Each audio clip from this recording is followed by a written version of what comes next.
Again we all are here. और आज जो है हिंदी के पेपर, कल जो हिंदी के पेपर होने वाले हैं। आज सोशल साइंस के पेपर हो चुके हैं, बहुत बच्चों ने अटेंड किया है और कुछ ही क्वेश्चंस नहीं आ पाए, 2 या 3 क्वेश्चंस नहीं आ पाए और बड़े अंक के क्वेश्चंस क्योंकि ज़्यादा आए थे। अच्छा, हिंदी की बात करें तो हिंदी में कंटेंट क्रिएट हो चुके हैं और इसके 2 भाग हैं। पहले भाग में जो है आपको वार्षिक पेपर की एनालिसिस देखने को मिल जाएगा और दूसरे भाग में जो और इम्पोर्टेंट क्वेश्चंस हैं जिसको हमने स्टाफ के माध्यम से कलेक्ट किया है उस पे हम बात करेंगे। उसको जो है आप बिल्कुल से कर लेंगे, तो आप दोनों भाग देखिए। चलिए फिर चलते हैं मोबाइल स्क्रीन पर। लीजिए बच्चों, हम मोबाइल स्क्रीन पर अब आ चुके हैं। तो हम थोड़ा डील करते चलते हैं, चूँकि हो सकता है वीडियो लंबा हो, तो बिल्कुल आप इसमें बने रहना और डेफ़िनेटली जो है आपको 95% जो है इसमें से क्वेश्चंस आपको देखने को मिलेंगे। चूँकि मैंने कहा है कि पार्ट 1 में जो है वो त्रैमासिक के अर्धवार्षिक पेपर के जो है वो पेपर डील होंगे। ये आप देख पा रहे हैं पूरे अर्धवार्षिक के पेपर डील हैं और जिसमें हम कुछ आंसर कैसे लिखने हैं और कुछ कॉमन मिस्टेक्स हैं उसको भी मैं बताऊँगा, जिसको आपको ध्यान देना है बच्चों। ठीक है? तो चलिए फिर इसमें शुरू करते हैं। तो पहला क्वेश्चंस क्या रहा है हमारा, जीवन नहीं मरा करता कविता के रचनाकार कौन है? इसमें आप है ना गोपाल प्रसाद नीरज, इसके उत्तर है गोपाल प्रसाद नीरज हैं। जो है गुल्ली डंडा कौन से देश का खेल है? गुल्ली डंडा भारत देश का खेल है बच्चों, आप सभी को पता है ना। उसके बाद तोतो चांद ने पेड़ पर चढ़ने के लिए चौकीदार के छप्पर से क्या लाया, क्या था? न तिपाई सीढ़ी लाई थी उसने, है ना, क्या तिपाई सीढ़ी लाई थी। और रामचरितमानस की रचना किसने की? ये कॉमन क्वेश्चंस है। रामचरितमानस की जो रचना है वो किसने की थी? तुलसीदास जी ने करी थी। उसके बाद है संत कबीरदास के शिष्य कौन थे? संत कबीरदास के शिष्य धनी धर्मदास जी थे, है ना। संत कबीरदास के शिष्य कौन थे? धनी धर्मदास जी थे। आगे है इसमें। अच्छा, कुछ कॉमन मिस्टेक्स की बात कर रहा हूँ तो आप देखना, हिंदी में आप जो है हमने बताया था कि आपको जो है आपको जो है क्वेश्चंस के आंसर कैसे करने, सिर्फ वस्तुनिष्ठ को आप आंसर करिए। और इसमें आप जो है जैसे इसमें देख पा रहे हैं, है ना, इसमें देख पा रहे हैं जीवन नहीं मरा करता कविता के रचनाकार कौन है। आप ये पूरा मत लिखिए, आप क्या लिखिए, है ना, क्वेश्चन नंबर, है ना, आंसर 1 या उत्तर क्रमांक 1, है ना, स नंबर करके, है ना। स नंबर क्या है, जो भी है स नंबर में क्या है, गोपाल प्रसाद मिश्र जी हैं। तो इस तरह से आप अटेंड करेंगे। बहुत बच्चे इसको नहीं लिख पाते हैं, नहीं करते हैं, तो आपको ये करना है। जैसे एक उदाहरण है, रामचरितमानस की रचना की है, तो आप क्या उत्तर लिखेंगे? तुलसीदास, ब तुलसीदास, ऐसे आपको लिखने चाहिए। कुछ बच्चे ब नहीं लिख पाते हैं, सिर्फ तुलसीदास लिखते हैं, या कुछ बच्चे जो है ना अलग अलग लिखते हैं, तो इस पर आपको ध्यान देना है। हाँ बच्चों, कॉमन मिस्टेक की बात करें, रिक्त स्थानों में आप इस तरह से रिक्त स्थान भरेंगे जो मैंने यहाँ बनाए हैं, इस तरह से आप रिक्त स्थान भरेंगे। पहला प्रश्न क्या है, पंडवानी में, है ना, गाई जाने वाली कथा कहाँ से ली गई है बच्चों? महाभारत से ली गई है। दूसरा क्या है, कोहरे से ढकी सड़क पर बच्चे कहाँ जा रहे थे? काम पर जा रहे थे, है ना। और तीसरा क्या है ना, खालिस्तान, है ना, खालिस्तान लक लक ले दीपे है, क्या जो है वो बहुत ज्यादा गर्म है? डामर जो है वो बहुत ज्यादा गर्म है, लक लक ले दीपे डामर। फिर है प्रश्न, द्विजनगण का शब्दार्थ क्या है? क्या है? पक्षीगण है, द्विजनगण का पक्षीगण है। उसके बाद है सीवी रमन को कौन सा पुरस्कार मिला था? सीवी रमन को नोबेल पुरस्कार मिला था, सीवी रमन को नोबेल पुरस्कार मिला था। अब है बच्चों उचित संबंध जोड़ना है ना। उचित संबंध कैसे जोड़ना है बच्चों? आमने सामने आपको आंसर लिखने, आगे जैसे जैसे इसमें देखा गया लोक कथा, कथा का उत्तर क्या है? लोक कथा का उत्तर लोक कला है, लोक कथा है। लोक कथाएं का उत्तर क्या है? लोक कथा है। तो लोक कथाएं के सामने आप क्या लिखोगे? लोक कथा। फिर लड़का, लड़का का जो है क्या है इसमें? लड़कपन, तो लड़कपन ये उत्तर हो जाएगा। नदिया, है ना, नरवा माता व्रत है, ये क्या है? इसकी गजल है ये, है ना, गजल का पाठ है। और ये मार्ग, मार्ग मतलब राह, है ना। नोहर होना, नोहर होना यानी दुर्लभ होना, नोहर होना है दुर्लभ होने से। अगले क्वेश्चन में चलते हैं, जीवन नहीं मरा करता, ये कॉमन बहुत बार ये प्रश्न आता है बच्चों, जीवन नहीं मरा करता कविता में कौन सी पंक्तियां हैं जो हमारे अंदर आशा का संचार करती है? हमारे अंदर आशा का संचार करते हैं। इसमें आप 2 बातें लिख सकते हैं।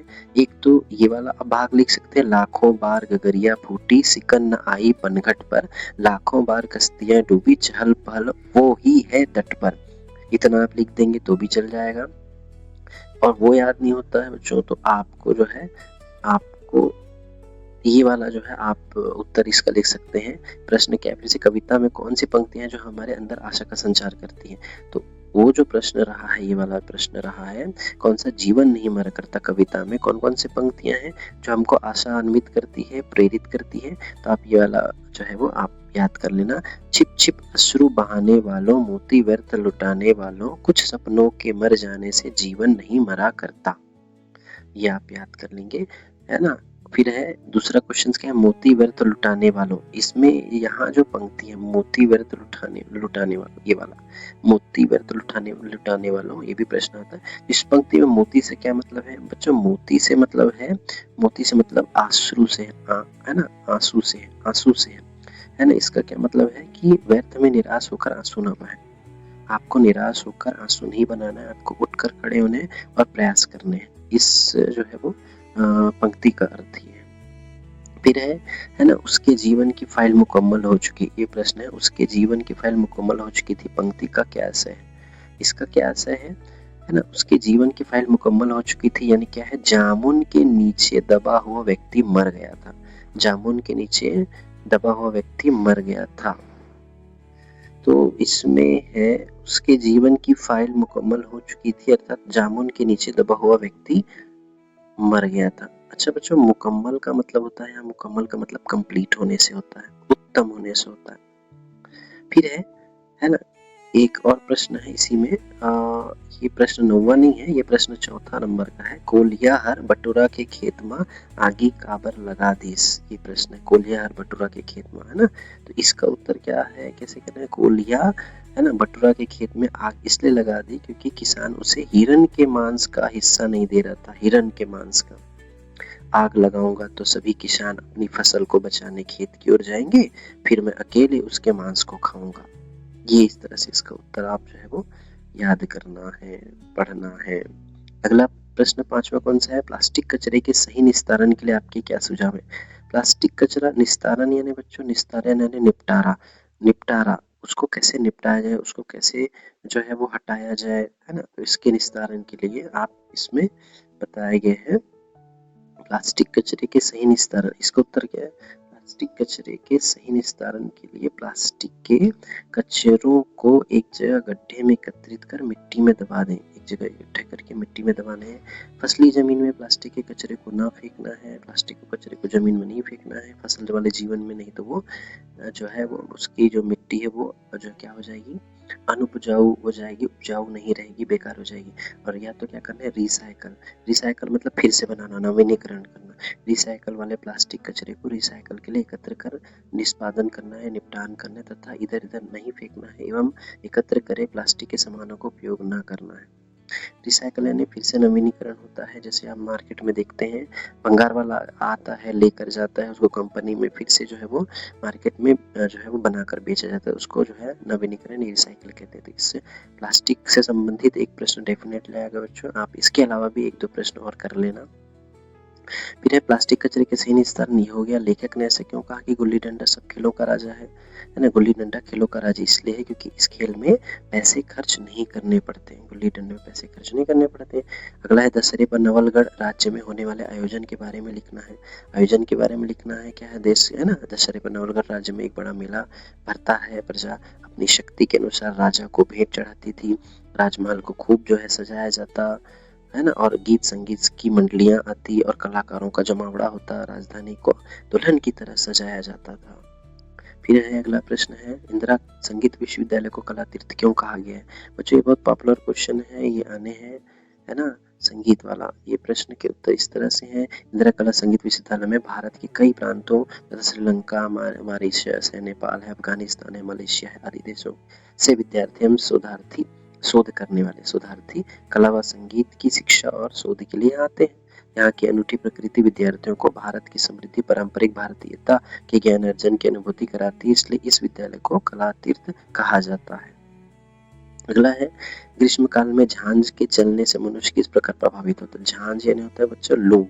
गर्मी गर्मी जब बढ़ जाती है ना, तो ग्रीष्म काल में चलता भी रहेगा है ना। तो इस पर क्या क्या प्रभाव पड़ता है? ग्रीष्म काल में चलने वाली हवाएं जिनमें झांझ या लू कहते हैं, शरीर में अत्यधिक पानी है ना कमी, निर्जलीकरण हो जाता है, डिहाइड्रेशन हो जाता है, रूखापन आता है शरीर में, थकान, मानसिक तनाव और लू लगना इत्यादि सब ये गंभीर समस्याएं पैदा करती है। बच्चों ऐसे पूरा पढ़ने से काफ़ी लंबा हो जाएगा वीडियो, तो आप इसको धीरे से, मैं स्क्रॉल कर रहा हूँ, आप पढ़ना और इसको लिख लेना या याद कर लेना। हीट स्ट्रोक का लू लगना है ना, मानसिक और शारीरिक थकान हो जाती है, श्वसन और पाचन में विकार हो जाता है, विकार यानी जो है कमी हो जाती है, पाचन कमी हो जाती है। ठीक।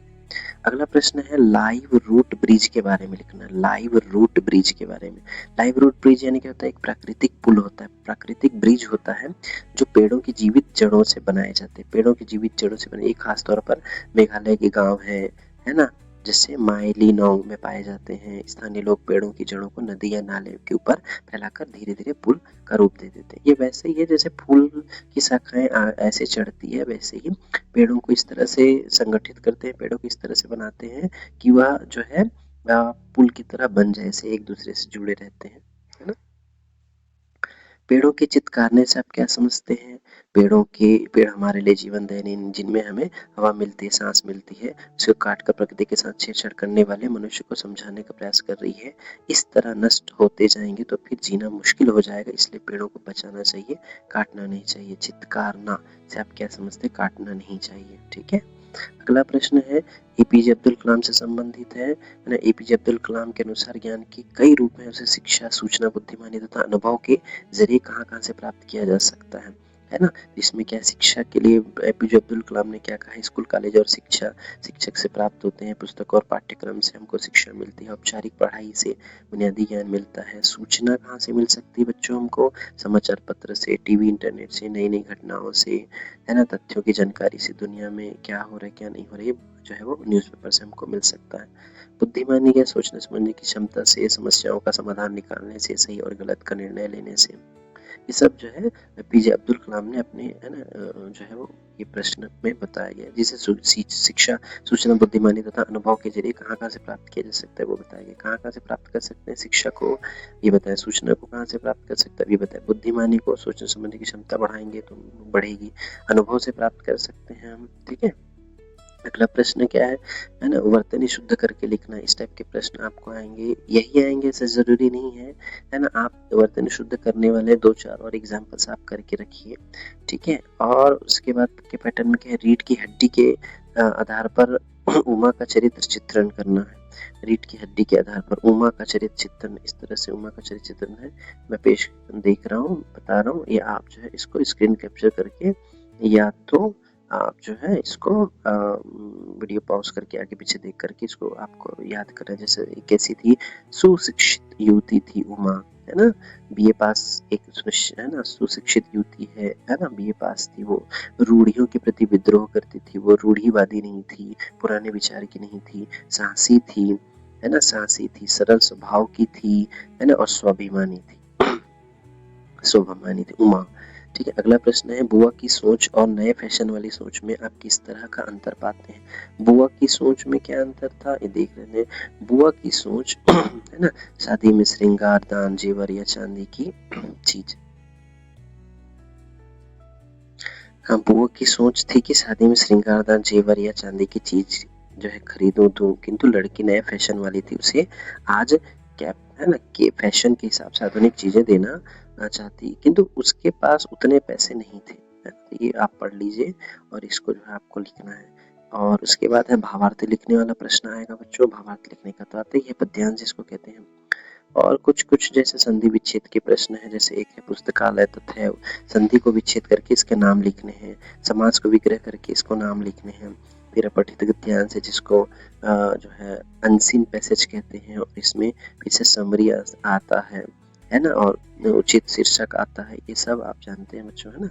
अब है फिर है ना ये आवेदन आएगा बच्चों, है ना, इसमें जरूरी है शुल्क माफ वाला। ठीक है, शुल्क माफ वाला आप बिल्कुल याद कर लीजिए। और ध्वनि विस्तारक यंत्र को रोकने के लिए एक आवेदन पत्र आता है अधिकारियों को, है ना?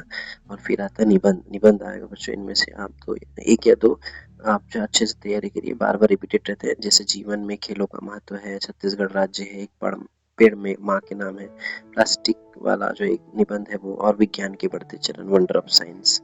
ठीक है? इस तरह से अर्धवार्षिक के कुछ जो है वो हमने डील करा था, जो कि ये भाग 1 था। और इसमें कुछ क्वेश्चंस जो हैं वो हैं, और आप इसको याद करिए। और कुछ जो है इसके आंसर जो है जो आपके पास नहीं होंगे, इसलिए हमने इसको इस तरह से कंटेंट जो है वो बनाए हैं। और इसको आप स्क्रॉल करके आगे पीछे करके उसको आप पढ़ सकते हैं। ठीक है बच्चों, तो भाग 2 पे अभी चलेंगे। अब भाग 2 पे कुछ इम्पोर्टेंट और क्वेश्चंस हैं, वो अगले वीडियो में बता रहा हूँ।